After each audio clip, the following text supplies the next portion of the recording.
ಓಹೋ ಫ್ರೆಂಡ್ಸ್, ಮತ್ತೊಂದು ಸ್ಪೆಷಲ್ ವಿಡಿಯೋಗೆ ಸ್ವಾಗತ ಸುಸ್ವಾಗತ. ವಿಡಿಯೋ ಶೂಟ್ ಮಾಡಕ್ಕೆ ಸೂಪರ್ ಡೂಪರ್ ಎಕ್ಸೈಟೆಡ್ ಇದೀನಿ. ಬಿಕಾಸ್ ನಿಮ್ಗೆ ಗೊತ್ತಿರೋ ಹಾಗೆ ರೀಸೆಂಟ್ ಡೇಸ್ ಅಲ್ಲಿ ಏನ್ ಸ್ಮಾರ್ಟ್ ಫೋನ್ಸ್ ಗಳು ಲಾಂಚ್ ಆಗ್ತಿದೆ ಗುರು. ಜನವರಿ ತಿಂಗಳಲ್ಲಿ 18ರಿಂದ 19 ಸ್ಮಾರ್ಟ್ ಫೋನ್ ಲಾಂಚ್ ಆಯ್ತು. ಫೆಬ್ರವರಿ 17-18 ಆಯ್ತು. ಮಾರ್ಚ್, ಏಪ್ರಿಲ್, ಮೇ, ಜೂನ್ ಅಲ್ಲಿ ಕೂಡ 12ರಿಂದ 13 ಸ್ಮಾರ್ಟ್ ಫೋನ್ಸ್ ಗಳು ಲಾಂಚ್ ಆಗಿದೆ.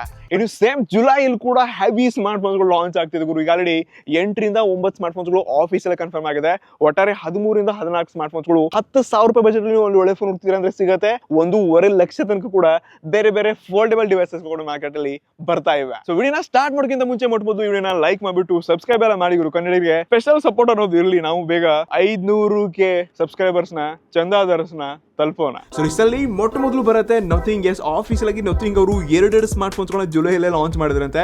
ಈಗ ನಿಮ್ಗೆ ಗೊತ್ತಿರೋ ಹಾಗೆ ನಥಿಂಗ್ ಅವರ ಸಬ್ ಬ್ರ್ಯಾಂಡ್ CMF ಅಂತ ಈಗ ಇವರು ಇಯರ್ಬಡ್ಸ್ ಗಳು, ನೆಕ್ ಬ್ಯಾಂಡ್, ಸ್ಮಾರ್ಟ್ ವಾಚ್ ಈ ತರ ಎಲ್ಲಾ ಪ್ರಾಡಕ್ಟ್ಸ್ ಲಾಂಚ್ ಮಾಡಿದ್ರೆ. ಇವಾಗ ಅದೇ ಆದ ಈ ಬಜೆಟ್ ಕ್ಯಾಟಗರಿ CMF ಫೋನ್ 1 ಅಂತ ಇದೇ ಜುಲೈ 8ನೇ ತಾರೀಕಿಗೆ ಆಫೀಸಲ್ಲೇ ಕನ್ಫರ್ಮ್ ಮಾಡ್ಕೊಂಡು ಲಾಂಚ್ ಕೂಡ ಮಾಡಿದ್ದಾರೆ ಫ್ಲಿಪ್ಕಾರ್ಟ್ ಅಲ್ಲಿ. ಸೊ ನಾನು ಈ ಫೋನ್ಗೆ ಸೂಪರ್ ಡೂಪರ್ ಎಕ್ಸೈಟೆಡ್. ಬಿಕಾಸ್ ಈ ಬೇರೆ ಬೇರೆ ರೆಡ್ಮಿ, ಶೋಮಿ ಏನೇನು ಫೋನ್ಸ್ಗಳು ನೋಡಿದ್ವಿ, ರಿಯಲ್ಮಿ, ಇವ್ರ UI ಎಷ್ಟೊಂದು ಸರಿಯಾಗಿರಲ್ಲ. ಬಟ್ ನಥಿಂಗ್ ಅವ್ರ ಏನಿದೆ ಪ್ಯೂರ್ಲಿ ಕ್ಲೀನ್ ಆಗಿದ್ದು, ಬೇರೆ ಬ್ಲಾಟರ್ಸ್ ಇರಲ್ಲ ಮತ್ತು ಜಾಸ್ತಿ ಲಫ್ಡಾಗಳಿಲ್ಲ ಗುರು.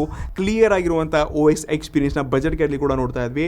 ಎಸೆದು ನೋಡೋಕ್ಕೆ ಲೀಕ್ಸ್ಗಳಲ್ಲಿ ಎರಡು ಇಮೇಜ್ಗಳನ್ನ ಅವ್ರಿಗೆ ಬಿಟ್ಟಿದ್ದಾರೆ. ಒಂದು ಈ ಥರ ಬಟನ್ ಕಾಣಿಸ್ತಾ ಇದೆ, ಇನ್ನೊಂದು ಸ್ಕ್ರೂ ಡ್ರೈವರ್ ಕೂಡ ಇದ್ರ ಜೊತೆ ಕೊಡ್ಲಿದ್ದಾರಂತೆ. ಸೊ ಏನು ಪ್ಲಾನ್ ಇದೆ ಗೊತ್ತಿಲ್ಲ ನಥಿಂಗ್ ಅವರು. ಬಟ್ ನನ್ನ ಪ್ರಕಾರ ಈ ನಥಿಂಗ್ ಫೋನ್ ಪ್ಯಾನಲ್ ಏನಿದೆ ಮೇ ಬಿ ಅದನ್ನ ಚೇಂಜ್ ಮಾಡ್ಕೊಂಡು ಟ್ರಾನ್ಸ್ಪರೆಂಟ್ ಹಾಕ್ಬೋದು ಅಥವಾ ಡಿಫ್ರೆಂಟ್ ಕಲರ್ಸ್ಗಳೇನೋ ಬರ್ಬೋದು, ಗೊತ್ತಿಲ್ಲ. ಬಟ್ ನಾನು ಸೂಪರ್ ಡೂಪರ್ ಎಕ್ಸೈಟೆಡ್ ಇದೀನಿ. ನನ್ನ ಪ್ರಕಾರ ಈ ಸ್ಮಾರ್ಟ್ ಫೋನ್ ಒಂದು 15,000 ರೂಪಾಯಿ ಒಳಗಡೆ ಲಾಂಚ್ ಆಯ್ತಪ್ಪ ಅಂದರೆ ಎಸ್ ಮಾರ್ಕೆಟ್ಲಿ ನಥಿಂಗ್ ಫೋನ್ 1 ಏನು ಹವಾ ಮಾಡಿತ್ತು, ಏನು ಎಕ್ಸೈಟ್ಮೆಂಟ್ ಹುಟ್ಟಿಸಿತ್ತು, ಡೆಫಿನೆಟ್ಲಿ ಅದು ಇದಾಗಬಹುದು. ಇನ್ನು ನಥಿಂಗ್ ಅಲ್ಲಿ ಎರಡನೇ ಫೋನ್ ಅಪ್ಪ ಅಂತಂದ್ರೆ ಅದು ನಥಿಂಗ್ ಫೋನ್ 3 ಅಂತ. ನಿಮ್ಗೆ ಗೊತ್ತಿರೋ ಹಾಗೆ ನಥಿಂಗ್ ಫೋನ್ 1 ಏನಿತ್ತು ತುಂಬಾ ಹೈಪ್ ಇತ್ತು, ತುಂಬಾ ಜನ ಪರ್ಚೇಸ್ ಮಾಡಿದ್ರು. ಹತ್ತಿರ 30-35 ರೂಪಾಯಿ ಲಾಂಚ್ ಆಗಿತ್ತು. ಅದ ತಕ್ಷಣ ನಥಿಂಗ್ ಫೋನ್ 2A ಬಂತು. ಅದು ಆಲ್ಮೋಸ್ಟ್ ಸೇಮ್ ಡಿಸೈನ್ ಇತ್ತು, ಬಟ್ ಅದನ್ನ ತುಂಬಾ ಜನ ಪರ್ಚೇಸ್ ಮಾಡಿರಲಿಲ್ಲ. ಬಟ್ ಇವಾಗ ನಥಿಂಗ್ ಫೋನ್ 3 ಏನಿದೆ ಸ್ವಲ್ಪ ಜಾಸ್ತಿ ಚೇಂಜಸ್ ಮಾಡಿಬಿಟ್ಟು ಲೀಕ್ಸ್ ಪ್ರಕಾರ ಇದು ಜುಲೈ ತಿಂಗಳಲ್ಲೇ ಮೇ ಬಿ ಲಾಂಚ್ ಆಗುತ್ತೆ ಅನ್ನೋ ಗೊತ್ತಿಲ್ಲ. ಬಟ್ ಅಥವಾ ಮುಂದಿನ ತಿಂಗಳು ಬಂದರೂ ಕೂಡ ಬರ್ಬೋದು. ಬಟ್ ಸದ್ಯದಲ್ಲಿ ನಥಿಂಗ್ ಫೋನ್ 3 ಕೂಡ ಬರೋದು ಗ್ಯಾರಂಟಿ. ಇಡೀಸಲ್ಲಿ ನೆಕ್ಸ್ಟ್ ಫೋನ್ಸ್ಗಳು ಬರ್ತಾ ಇದೆ. ಸೊ ಆಫೀಸ್ ಆಗಿ ಸ್ಯಾಮ್ಸಂಗ್ ಕಡೆಯಿಂದ ಮೂರು ಫೋನ್ಸ್ಗಳು ಲಾಂಚ್ ಆಗಲಿದೆ. ಸೊ ಇದರಲ್ಲಿ ಮೊಟ್ಟ ಮೊದಲು ಬಜೆಟ್ ಕ್ಯಾಟಗರಿ ಅಂತ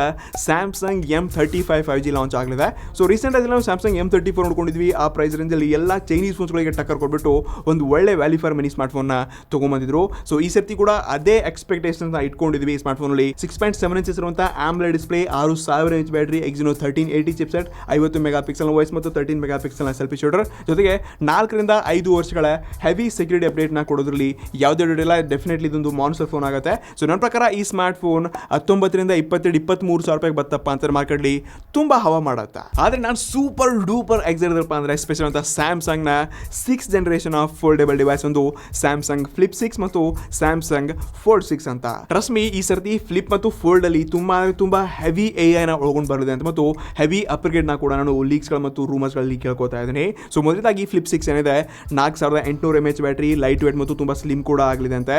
ಮತ್ತು ಫ್ರಂಟ್ ಮತ್ತು ಇನ್ಸೈಡ್ ಎರಡು ಡಿಸ್ಪ್ಲೇ ಏನಿದೆ ಎರಡು ಡೈನಾಮಿಕ್ ಆಂಬ್ಲೆಡ್ ಒಳಗೊಂಡು ಒಳ್ಳೆಯ ಪ್ರೊಸೆಸರ್, ಅದು ಸ್ನ್ಯಾಪ್ಡ್ರ್ಯಾಗನ್ 8 Gen 3 ನೇ ಒಳಗೊಂಡು ಬರಲಿದೆ ಅಂತೆ.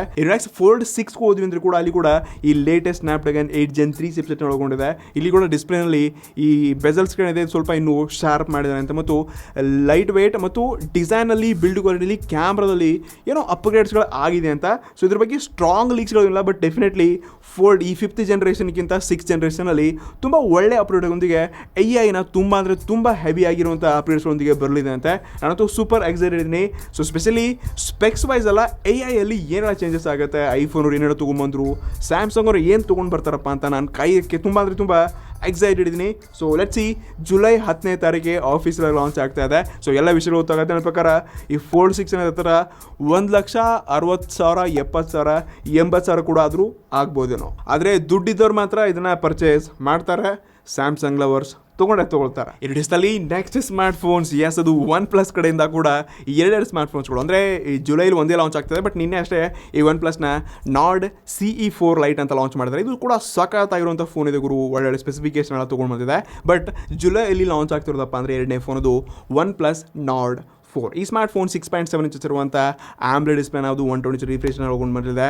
5500 mAh ಬ್ಯಾಟರಿಯೊಂದಿಗೆ 100 ವ್ಯಾಟ್ನ fast charging, out of the box Android 14, 50 mega ಪಿಕ್ಸೆಲ್ನ OIS ಸೆನ್ಸರ್, 60 ಮೆಗಾ ಪಿಕ್ಸೆಲ್ನ ಸೆಲ್ಫಿ ಶೂಟರ್. ಪರ್ಫಾರ್ಮೆನ್ಸ್ ಅಲ್ಲಿ ಸ್ನ್ಯಾಪ್ ಡ್ರ್ಯಾಗನ್ನ 7+ Gen 3 ಚಿಪ್ಸೆಟ್ ಒಳಗೊಂಡು ಈ ಸ್ಮಾರ್ಟ್ ಫೋನ್ ನನ್ನ ಪ್ರಕಾರ 32,000-30,000 ರೂಪಾಯಿಗೆ ಲಾಂಚ್ ಆಗುವಂಥ ತುಂಬ ಸಾಧ್ಯತೆಗಳಿದೆ. ಸೊ ಡೆಫಿನೆಟ್ಲಿ ಮತ್ತೆ ಈ ಫ್ಲಾಗ್ಶಿಪ್ ಕಿಲ್ಲರ್, ಬಜೆಟ್ ಕಿಲ್ಲರ್ ಏನೆಲ್ಲ ನೋಡ್ತಾ ಇದ್ವಿ, ಇಲ್ಲಿ ಹೆವಿ ಕಾಂಪಿಟೇಷನ್ ಆಗೋದ್ರಲ್ಲಿ ಯಾವುದೇ ಡೌಟ್ ಇಲ್ಲ.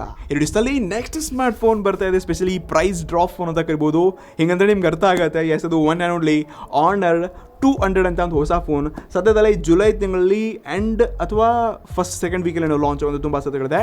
ಈ ಸ್ಮಾರ್ಟ್ ಫೋನ್ ನನ್ನ ಪ್ರಕಾರ ಪ್ರೈಸ್ ಏನು ಫಿಕ್ಸ್ ಇಟ್ಕೊಂಡಿರ್ತಾರೆ ಅದನ್ನೇ ಇಟ್ಕೊಳ್ಳಿ, ಕಮ್ಮಿ ಎಲ್ಲ ಮಾಡೋಕ್ಕೆ ಹೋಗ್ಬೇಡಿ. ರೀಸೆಂಟ್ಲಿ ಈ ಆನರ್ 9XB ಏನು ಲಾಂಚ್ ಮಾಡಿದ್ರು, 33,000 ರೂಪಾಯಿಗೆ ಲಾಂಚ್ ಆಗಿತ್ತು. ಎರಡನೇ ಸರ್ತಿ ಪ್ರೈಸ್ ಕಮ್ಮಿ ಮಾಡಿಬಿಟ್ಟು 25,000-27,000 ರೂಪಾಯಿಗೂ ಬಂದರು. ಅದಾದ ತಕ್ಷಣ ಈ ಬಿಗ್ ಬಿಲಿಯನ್ ಡೇ ಸೇಲಲ್ಲಿ 19,000 ರೂಪಾಯಿ ಕೊಟ್ಟರು, ಮತ್ತೆ ಪ್ರೈಸ್ ಹೈಕ್ ಮಾಡಿದ್ರು. ಏನೆಲ್ಲ ಆಯ್ತು, ಲಾಂಚ್ ಮಾಡೋದೊಂದು ಪ್ರೈಸ್ಗೆ, ನಂತರ 50%, 60% ಆಫ್ ಕೂಡ ಸೇಲ್ ಮಾಡಿದ್ರು. ಬಟ್ ಫಸ್ಟ್ ತೊಗೊಂಡವ್ರ ಗತಿ ಏನು? ಸೊ ಇದೇ ಟೆನ್ಷನ್. ಈ ಸ್ಮಾರ್ಟ್ ಫೋನ್ದಿಗೆ ತೊಗೊಂಡು ಬರೋಕ್ಕೆ ಹೋಗ್ಬಿಡಿ. ಈ 200 ಸೀರೀಸ್ ಅನ್ನೋದು ಇದು ಕೂಡ ನನ್ನ ಪ್ರಕಾರ ಒಂದು 30,000 ರೂಪಾಯಿಗೆ ಲಾಂಚ್ ಆಗುತ್ತೆ. ಬಟ್ ಪ್ರೈಸ್ ಕಮ್ಮಿ ಆದರೆ ಮಾತ್ರ ಇವ್ರಿಗೆ ಮಾರ್ಕೆಟಲ್ಲಿ ವ್ಯಾಲ್ಯೂ ಇರುತ್ತೆ.